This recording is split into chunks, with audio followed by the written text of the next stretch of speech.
नमस्कार, good morning, आदाब, खम्मा घनीसा। मेरा नाम है अनामिका और धरती धुरहरी के आज के अंक में आपका बहुत बहुत स्वागत है। आज का अंक एक बार फिर से बहुत ही ख़ास है। एक ख़ास मेहमान हमारे साथ हैं, लेकिन उसके पहले आपको बताएं त्योहारों का मौसम चल रहा है, त्योहारों का सीज़न है और ऐसे में ये मेंशन करना बहुत ज़्यादा ज़रूरी है कि भगवान धन्वंतरी, जिन्हें विष्णु का अवतार माना गया है पौराणिक ग्रंथों के अनुसार, तो भगवान धन्वंतरी आयुर्वेद के प्रवर्तक कहे जाते हैं और समुद्र मंथन के दौरान पृथ्वी पर उनका अवतरण हुआ था। तो उन्हीं से आयुर्वेद की चिकित्सा पद्धति जो है देखा जाए तो भारत में इसका इतिहास बहुत ज़्यादा पुराना है। इंडियन सब कॉन्टिनेंट में स्पेशली अगर बात की जाए, नेपाल, श्रीलंका और भारत में आयुर्वेद के बहुत ज्ञाता हैं और आयुर्वेद के चाहने वाले हैं। आयुर्वेद एक बहुत ही प्राचीन और पॉपुलर चिकित्सा पद्धति के रूप में उभर करके सामने आया है। इनफैक्ट 1976 में WHO ने इसको इंटरनेशनली रिकॉग्नाइज किया और आयुर्वेद को मान्यता, आधिकारिक तौर पर मान्यता प्राप्त हुई। तो इन्हीं बातों को मद्देनज़र रखते हुए आज शो में हमने इनवाइट किया है एक बहुत ही स्पेशल गेस्ट को। आप आयुर्वेद के ज्ञाता हैं, डॉक्टर सुरेंद्र कुमार शर्मा आज हमारे साथ हैं। आप professor and HOD, department of रोग एंड विकृति विज्ञान, national institute of Ayurveda from Jaipur. Sir नमस्कार, गुड मॉर्निंग, कैसे हैं आप? जी बिल्कुल ठीक है। बहुत स्वागत है आपका धरती धुरहरी के आज के अंक में। और चूंकि भगवान धन्वंतरी की बात हुई है और उन्हें आयुर्वेद का प्रवर्तक माना जाता है, तो क्यों ना शुरुआत उन्हीं की बातों से की जाए। आपने धन्वंतरी जी के बारे में बता दिया कि वो समुद्र मंथन के दौरान उनकी उत्पत्ति हुई थी जी। तो वो हमारे आयुर्वेद के कह सकते हैं कि वो फाउंडर हैं और वहीं से आयुर्वेद सिस्टम की शुरुआत हुई। एक मान्यता ये भी है और दूसरी मान्यता ये भी है कि उनके साथ साथ पैरेलल जो हमारे एंशिएंट ऋषि लोग थे, उन्होंने जब देखा कि यहाँ व्याधियाँ या बीमारियाँ बहुत बढ़ गई हैं जी, तो उन्होंने इकट्ठा होकर के, असेंबल होकर के और इंद्र के पास गए और इंद्र से उन्होंने इसका एक थोड़ा ब्रीफ नॉलेज दिया और उसको बाद में फिर एलोबरेट किया यहाँ वापस पृथ्वी पर आकर, और वही आयुर्वेद आज हमारे सामने बड़े विस्तृत रूप से उपलब्ध है।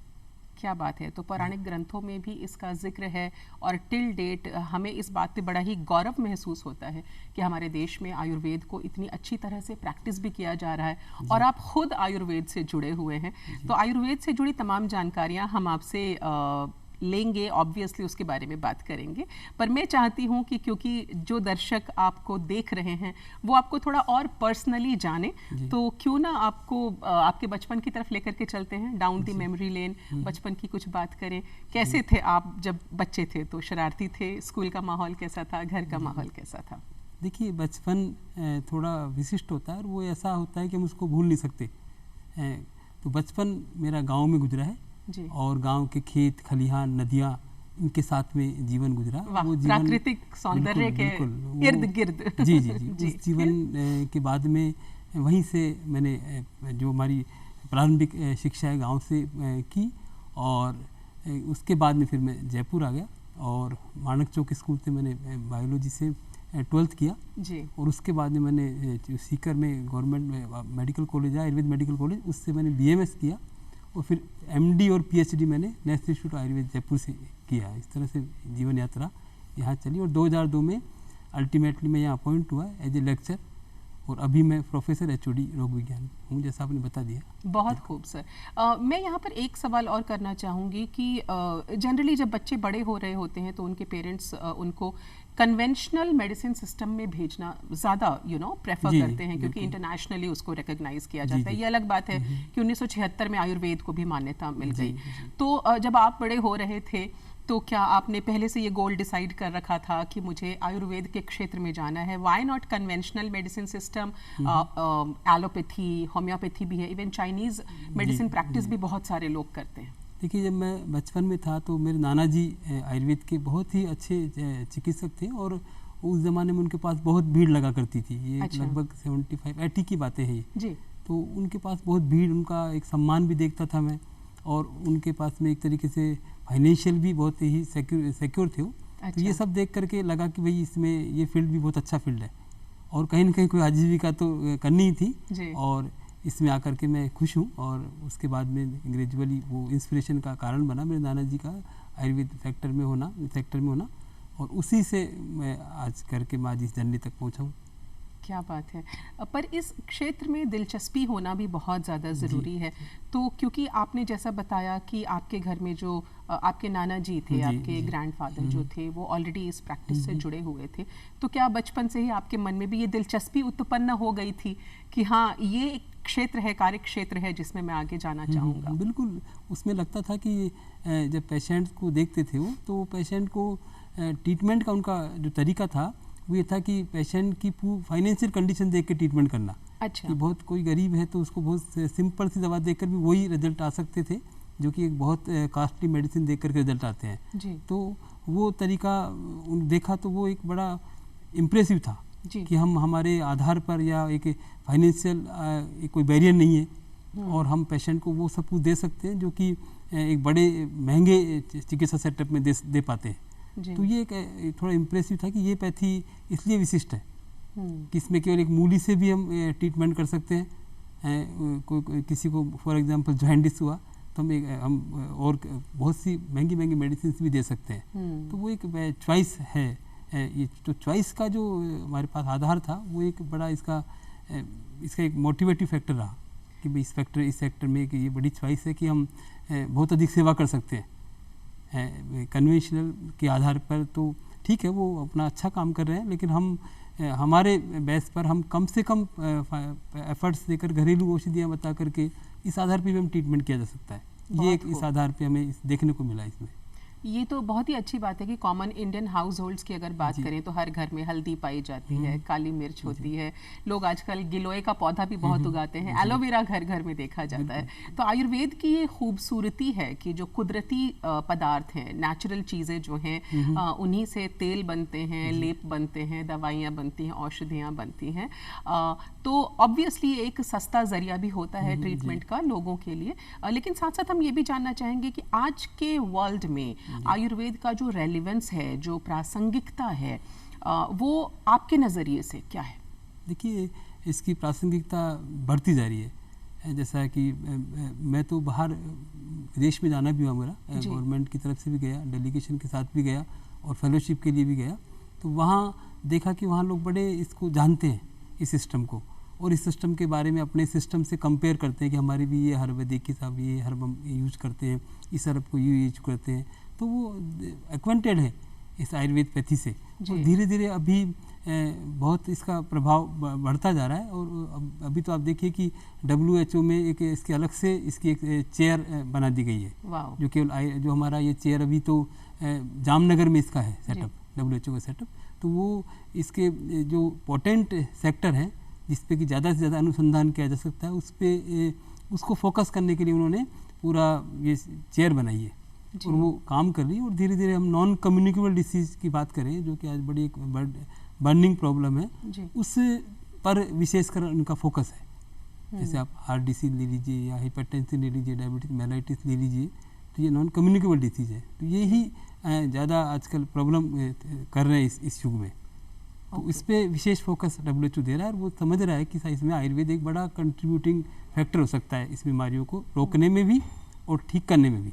और एक बहुत ही खूबसूरत बात आयुर्वेद की ये भी है क्योंकि सारी नेचुरल चीज़ों से ही दवाइयाँ बनती हैं, तो इसके साइड इफ़ेक्ट्स जो होते हैं वो मिनिमल होते हैं।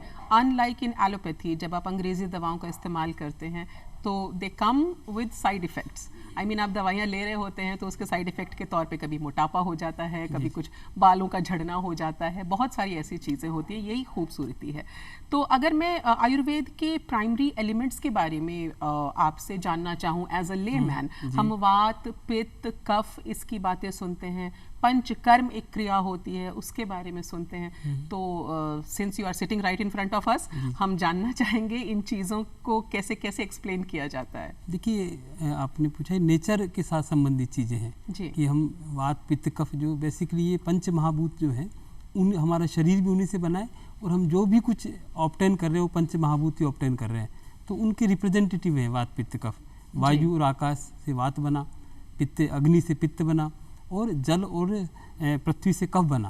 तो हम जो भी कुछ ले रहे हैं वो 5 तत्वों से बाहर नहीं है जी। तो 5 तत्व ही हमारा पोषण कर रहे हैं और हमें स्वस्थ रख रहे हैं। तो वात, पित्त, कफ बेसिकली वात जो है वो डायनेमिक के लिए है कि वो आपकी गतिशीलता के लिए जिम्मेदार है कि हम शरीर में पित्त हमारा मेटाबॉलिज्म, पाचन क्षमता, इनके लिए जिम्मेदार है।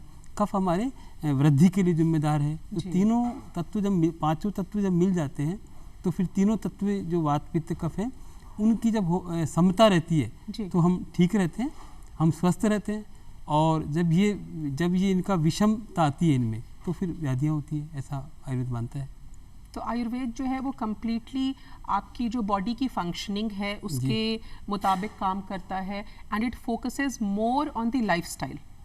देखिए लाइफस्टाइल और साथ में लाइफस्टाइल के तो ज़रूरी है लाइफस्टाइल फॉलो, कि हम लाइफस्टाइल रिलेटेड डिसीज़ ज़्यादा हो रही है जी। तो जो जेनेटिक डिसीज़ हैं जी उसमें भी लाइफस्टाइल से हम उसको प्रिवेंट कर सकते हैं। अब ये बड़ा स्टडी हुई इस पर, तो lifestyle is more bigger point in spite of DNA makeup.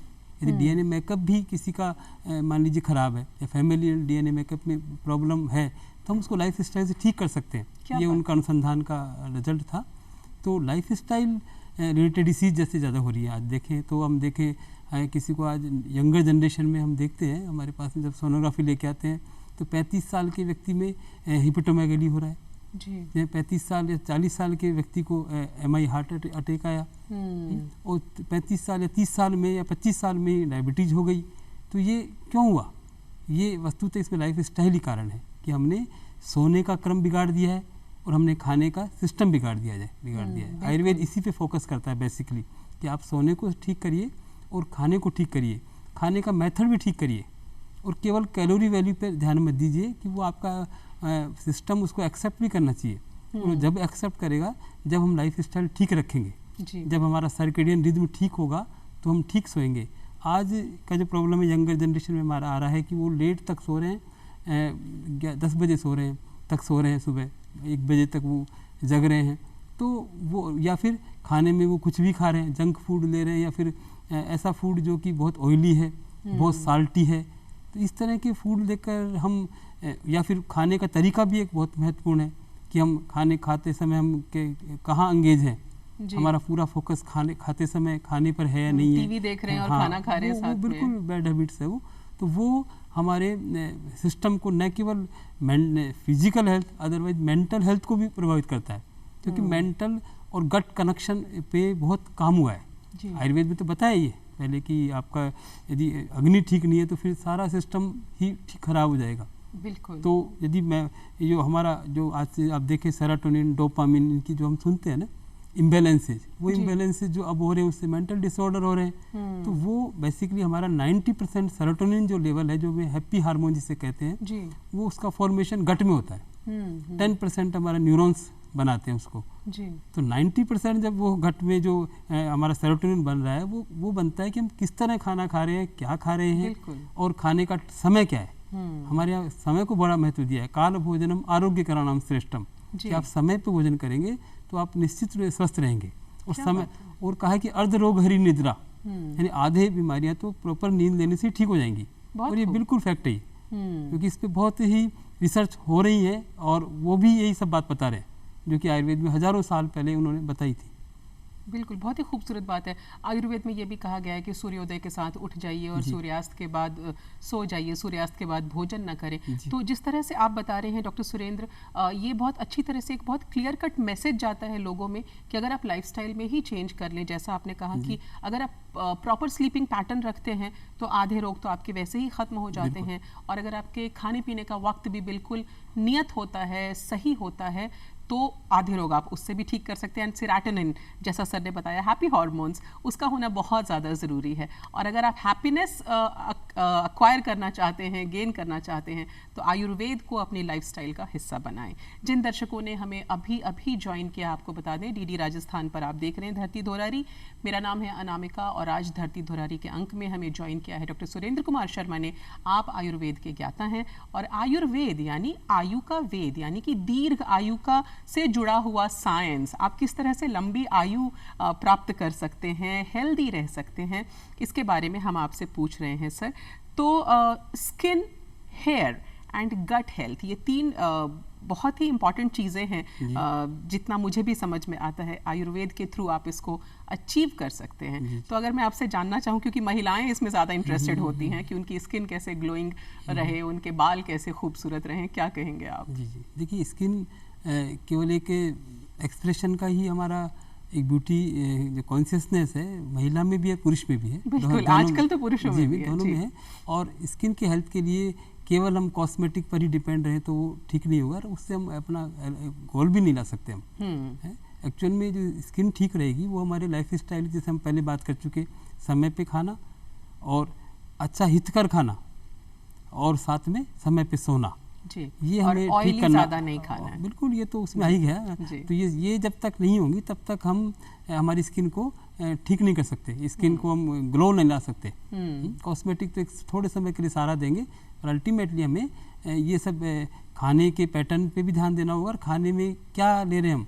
Junk food, जैसा आपने कहा, जंक फूड, ऑयली फूड, ये सब तो स्किन को बेसिकली पिंपल लाना, या हमारे ये पिंपल्स बच्चे में आ रहे हैं आजकल, ये बहुत हो रही है, तो ये इसी फूड का परिणाम है, जंक फूड जो मार्केट में आ रहा है, क्योंकि वो कहीं ना कहीं हमारे एंडोक्राइन सिस्टम को डिस्टर्ब करता है वो। बिल्कुल। और उस वजह से स्किन के आप देखें ब्लैक पिगमेंटेशन होना, या फिर स्किन का ग्लो नहीं रहना, तो ये सब हमारा फूड, हितकर आहार जिसे कहते हैं आयुर्वेद में, कि आप हितम आहार, तो हितकर आहार में जो हमारा ट्रेडिशनल जो फूड है सिस्टम जो था हमारा, वही हितकर है वस्तुतः।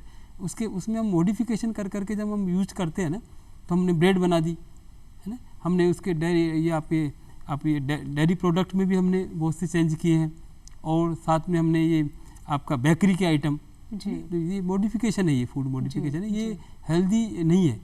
हमें तो हमारा सिस्टम जो है वो हमें जो सपोर्ट करता है वो हमने तो समय के आधार पे बताया था कि आपको कब तो जौ खाना है, कब गेहूँ खाने हैं, कब आपको बाजरा खाना है ना, वो हम ऋतु के आधार पे बता रखा था। तो वही सिस्टम को हम बदलें और उसकी नेचुरलिटी बने रहें, इस तरह के हम उसको मॉडिफिकेशन करें स्वाद के लिए, लेकिन हमें उसकी नेचुरलिटी बनाए रखने की भी जिम्मेदारी होनी चाहिए।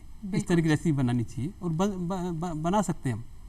डॉक्टर शर्मा, आपने इस टॉक के दौरान एक बार मेंशन किया मेंटल डिसऑर्डर्स के बारे में, और जो मेंटल डिसऑर्डर्स हैं वो आजकल बहुत कॉमन हो गए, या यूं कहूं कि उसके प्रति अवेयरनेस बढ़ गई है। शायद ये पहले भी थे पर उतना ज़्यादा एड्रेस नहीं किए जाते थे, अब आजकल लोग इसके बारे में जानने लगे हैं, समझने लगे हैं। तो क्योंकि हम आयुर्वेद की बात कर रहे हैं, तो हम ये जानना चाहेंगे आपसे कि through Ayurveda is it possible to cure any mental illness? कि मेंटल इलनेस के लिए, अवेयरनेस के लिए कल ही दिन गया है, 10 अक्टूबर जो मेंटल अवेयरनेस का डे होता है। तो मेंटल अवेयरनेस में हम बात करें तो मेंटल डिसऑर्डर इस समय एंजाइटी और डिप्रेशन, ये लगभग 4.5 करोड़, 4.5 और 5 करोड़ का रेशो है, एक एस्टिमेटेड, इससे ज़्यादा भी हो सकता है, पर ये तो डॉक्यूमेंटेड है। इतने तो रिपोर्टेड फिगर है, रिपोर्टेड है ये, लेकिन इससे ज़्यादा ही है, क्योंकि बहुत से लोग ट्रीटमेंट नहीं लेते, बहुत से लोगों का डायग्नोसिस नहीं होता। तो इसमें आयुर्वेद इसलिए सक्सेसफुल है कि देखिए इन सब में जो सिजोफ्रेनिया का केसेज है वो 40 लाख के लोग बता रखे थे उन्होंने, डॉक्यूमेंट में कल पढ़ रहा था। तो 40 लाख तो ऐसे बीमारियां हैं जिनमें काउंसलिंग या हमारा सत्वावजय चिकित्सा, यानी मन को बलवान बनाना, ये फोकस आयुर्वेद करता है। ड्रग पे ज़्यादा ड्रग पे इनका पूरा फोकस नहीं है, फोकस है कि मन को ही ठीक करके उसको काउंसलिंग से हम ठीक करें। तो वो एंजाइटी और डिप्रेशन के जो केसेज बढ़ रहे हैं, जो कि रिएक्टिव हैं, कि कोई ना कोई उनके पीछे कारण है, या मेंटल ट्रॉमा है, या उसके कोर बिलीफ गलत है, नेगेटिव बिलीफ सेट कर रखे हैं माइंड सेट में, तो इस आधार पर उनको एंजाइटी हो रही है, उसी आधार पर डिप्रेशन हो रहा है।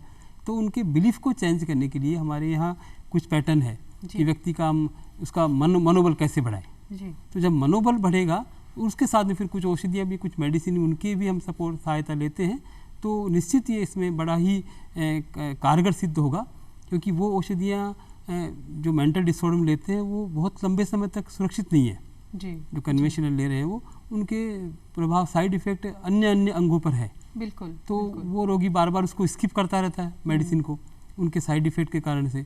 तो उसमें ये है कि हमें तो उसका काउंसलिंग मेथड जो आयुर्वेद का, जिसे हम सत्वावजय कहते हैं, वो ही ज़्यादा बेटर है। और साथ में मेडिसिन हमारे पास में बहुत है, उनको भी हम यूज करते हैं। ब्राह्मी हो गया, जटामांसी हो गया, शंखपुष्पी हो गया, ये काफ़ी औषधियाँ हैं, तो उनको भी हम पेशेंट की कंडीशन के हिसाब से यूज करते हैं। क्या बात है। तो भगवान धन्वंतरी की दी हुई अनमोल विरासत, जिसे हजारों साल से भारत में प्रैक्टिस किया जा रहा है, Ayurveda is a natural system of medicine. कहीं ना कहीं क्या हम आयुर्वेद को योग के साथ और मेडिटेशन के साथ भी कनेक्ट कर सकते हैं? जैसे आपने मेंटल डिसऑर्डर्स की बात कही, तो आई एम श्योर कि मेडिटेशन करके भी, योगा प्रैक्टिस करके भी, और साथ में आयुर्वेद, इन तीनों चीज़ों का अगर कॉम्बिनेशन किया जाए तो एक अच्छी जीवन शैली को ऑप्ट किया जा सकता है। देखिए, WHO भी ये कहता है फिजिकल, मेंटल और स्पिरिचुअल वेलबींग की बात जब करते हैं हम, तो फिजिकल और मेंटल वेलबींग के साथ साथ स्पिरिचुअल वेलबींग की बात। तो स्पिरिचुअल वेलबींग ये है कि हम हमारे पर्सनैलिटी में एक उदारता है जो कि जिसकी कहीं ना कहीं कमी आती जा रही है। तो वो स्पिरिचुअलिज्म को हम आयुर्वेद में जो माना है, वो माना है कि व्यक्ति कल्याणाभिनिवेश, कि आप कैसे पहचाने कि व्यक्ति स्पिरिचुअली हेल्दी है, क्योंकि उसकी प्रवृत्ति होगी नेचुरली कि वो किसी का भला करे, ऐसी प्रवृत्ति उसमें आनी चाहिए। यदि ऐसी प्रवृत्ति है तो मानिए कि स्पिरिचुअली वो हेल्दी है। यदि ऐसी प्रवृत्ति नहीं है, ईर्ष्या है, द्वेष है, लोभ है, तो फिर हम कहीं ना कहीं स्पिरिचुअली उसको हील करने की आवश्यकता है जी। फिर हमारे पास में उसकी मॉडलिटीज़ है कि हम उसका सत्व गुण कैसे बढ़ाएं जी। वो हम आहार का भी मैनेजमेंट करेंगे, उसको कुछ काउंसलिंग भी करनी पड़ेगी। तो बेसिकली सत्व गुण बढ़ाने के लिए आहार का बड़ा योगदान है, और साथ में उसका जो पुराने कोर बिलीफ हैं, जो गलत धारणाएं बना ली, उसको भी दूर करने की आवश्यकता है। और वो हम पहले भी कह चुके, सत्वाव जय चिकित्सा ही इसमें सक्सेसफुल होगा, इसे कहते हैं काउंसलिंग थेरेपी। तो डॉक्टर शर्मा, आप नेशनल और इंटरनेशनल लेवल पे कई सेमिनार्स भी अटेंड कर चुके हैं, अपने पेपर्स भी वहाँ पर आप प्रेजेंट कर चुके हैं। तो कुछ इंटरेस्टिंग वाक़ये आपको याद आ रहे हैं आयुर्वेद से जुड़े हुए, कि जब आप पब्लिक फोरम में विदेश में किसी प्लेटफॉर्म पर बोल रहे थे और लोगों ने आपसे क्रॉस क्वेश्चनिंग की हो, कुछ वैसा याद आ रहा है क्या? जी, एक बार इजिप्ट में ऐसा हुआ था मेरे साथ में जी। इजिप्ट में जब मैंने स्लाइड बनाई थी, तो वो बेसिकली हमारे यज्ञ थेरेपी पे था। अच्छा। यज्ञ थेरेपी का पोल्यूशन पे क्या प्रभाव आता है जी। तो मुझे वहाँ इजिप्ट में जब गया, तो हम वहाँ एम्बेसी ने कहा जी कि ये तो मॉडर्न कंट्री है, आप तो यहाँ जो आपने कृष्ण भगवान का यज्ञ करते हुए फ़ोटो लगा रखी है, वो हटा दीजिए आप। अच्छा। तो मुझे अच्छा लगा नहीं कि चलो ये फ़ोटो हटाने के लिए कह रहे हैं, पर फिर मैंने अल्टीमेटली जो मेरा पावर पॉइंट प्रेजेंटेशन था उसमें हटा दिया वो।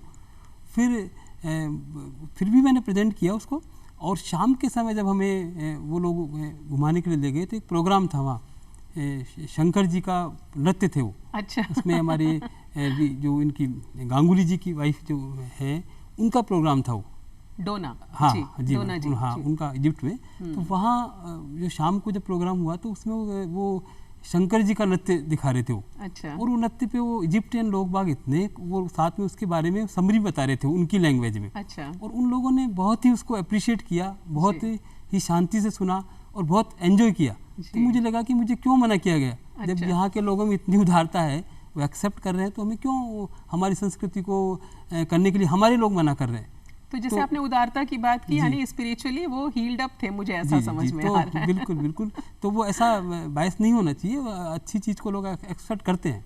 और थाईलैंड की एक रिनाउंड यूनिवर्सिटी ने आपको फेलोशिप भी अवार्ड किया था। कॉनकेन यूनिवर्सिटी जी, उसके बारे में कुछ बताएं। वहाँ इनोवेटिव सेक्स एजुकेशन पे था जी। बेसिकली सेक्स का ट्रीटमेंट नहीं, कि हम हमारे यंगर जनरेशन को सेक्स के जो मिथ्स हैं उनके मिथ्स को कैसे दूर करें जी। और उस पे हमारा वर्क था 1 महीने का, और इसी बेस पे हमने प्रोजेक्ट भी डिज़ाइन किया था, और साथ में उसी से मैंने पेपर भी बनाया, और बाद में उसके प्रोजेक्ट बनाया जी। तो उसका बेसिकली उद्देश्य ये कि हम उसको हमारे कंट्री में इम्प्लीमेंट करें जी। क्योंकि उन्होंने उसको काफ़ी इम्प्लीमेंट करके, और काफ़ी जो सेक्सुअल डिसऑर्डर थे उसमें लोगों को जागरूक किया, विशेषकर हमारी यंगर जनरेशन को।